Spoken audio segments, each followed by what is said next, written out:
All right, so we're going to be going over the road to the stage, right? So this is for people who have aspirations to get to the single digit body fat, someone who wants to compete in a bodybuilding show. And I say 16 weeks just because if it's your first time doing it, you're going to want to give yourself a little bit more time than, what you think that you might be able to accomplish it in. Some people get their prep done in 12 weeks, but 16 is a pretty good rule of thumb, right? Because each phase can last about like 4 weeks, makes it very easy to manage. So you have like your first foundation phase, right? That's just to really get your baseline numbers. Before you even enter a prep, you don't want to start with a whole lot of body fat on you already. So ideally, you should already be, sub 20% minimum.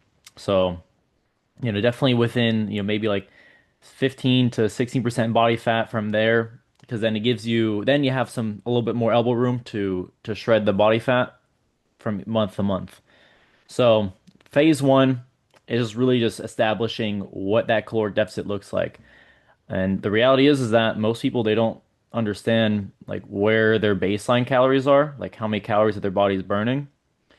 And once you find out like, what exactly your caloric deficit is, then it makes it a lot easier for you to start the cut because if you're if you're guessing or even worse, if you just drop from there's been some people who would do a 1,000 calorie kind of day, and I'm like, well, that's just gonna crash your metabolism, right? We're not trying to do that either.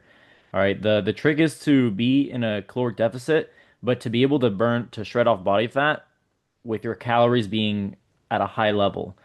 Because if you can lose weight if you were like if you are eating about 1,000 calories, but you would lose more body fat if your body is what's shredding the fat for if your muscle is what's shredding the fat for you rather than you starving yourself.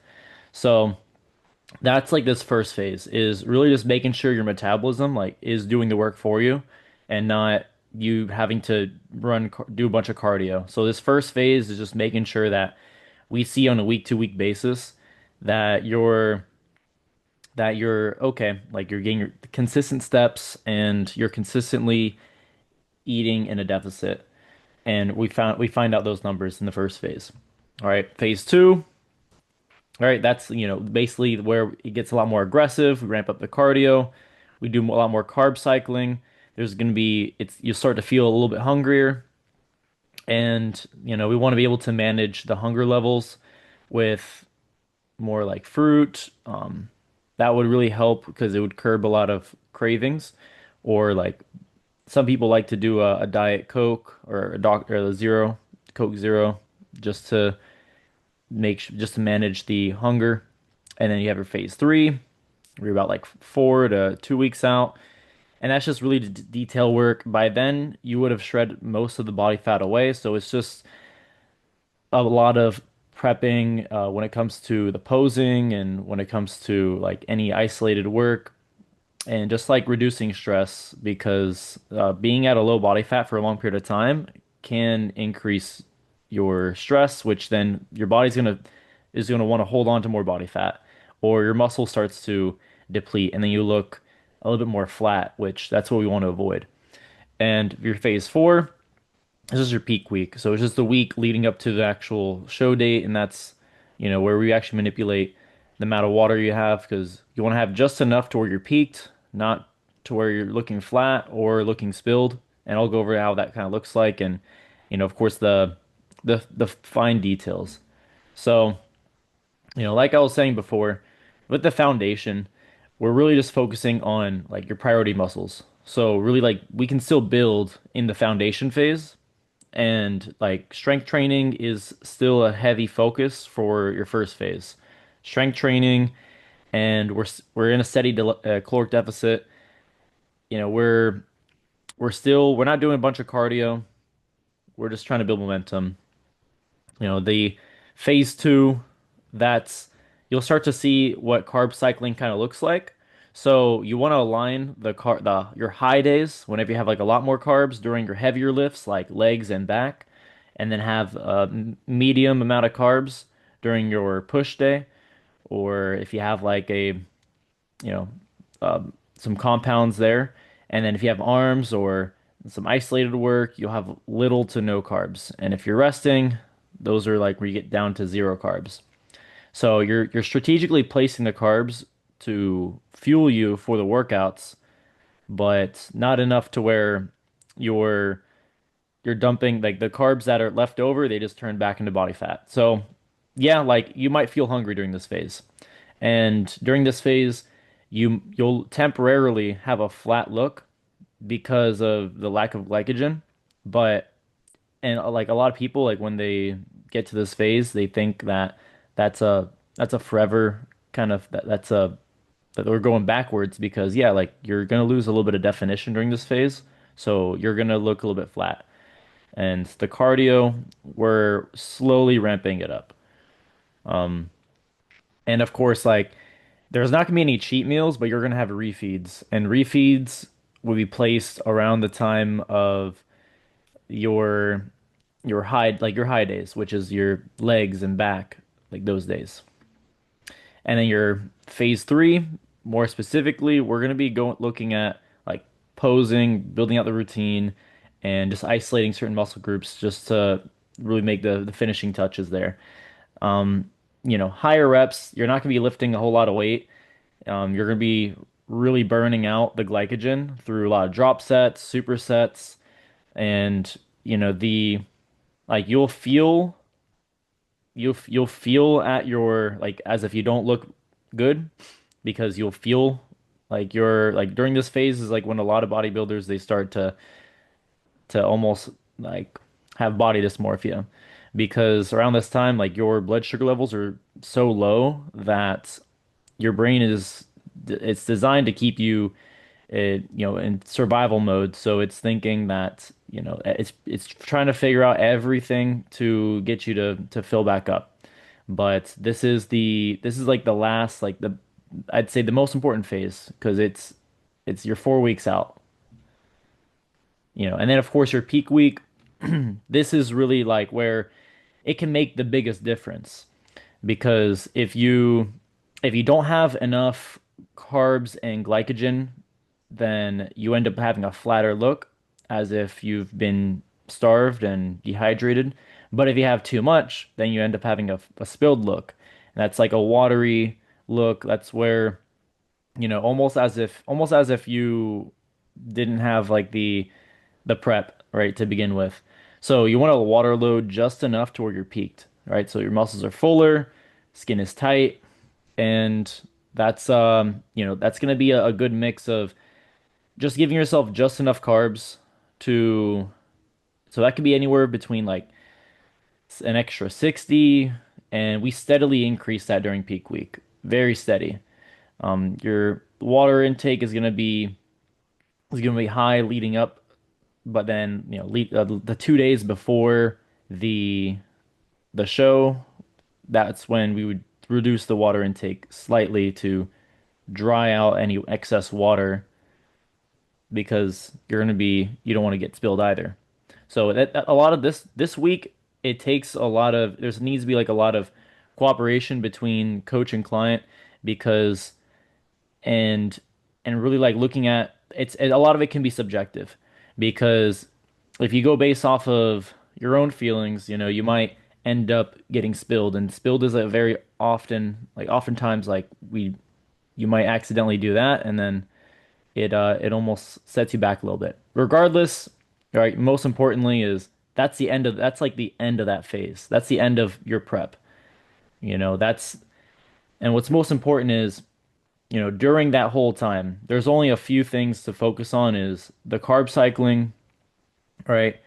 Having your high days, having your low days, and strategically placing them to align with your workout split. And then you have the majority of your fuel coming from protein, and for women, and you might need a little bit more on the fats for hormonal health and for brain health. And I know but regardless, like this is important. You don't want to neglect fats when it comes to like that prep, just because you're already low on glycogen, so your brain already doesn't have enough, it's operating on very little fuel during, especially during phase 3 and 4. So, all right, the only cardio that you would really need to focus on is NEAT and LISS, low intensity steady state. So we don't, they like for example, like your hit cardio, it wouldn't really be, you wouldn't do an extra hit cardio. It might be more like supersets that you'd be doing or drop sets during the phase 3, and then your less cardio, your low steady state cardio is something you're going to do consistently, maybe like after the gym or before or as a warm up.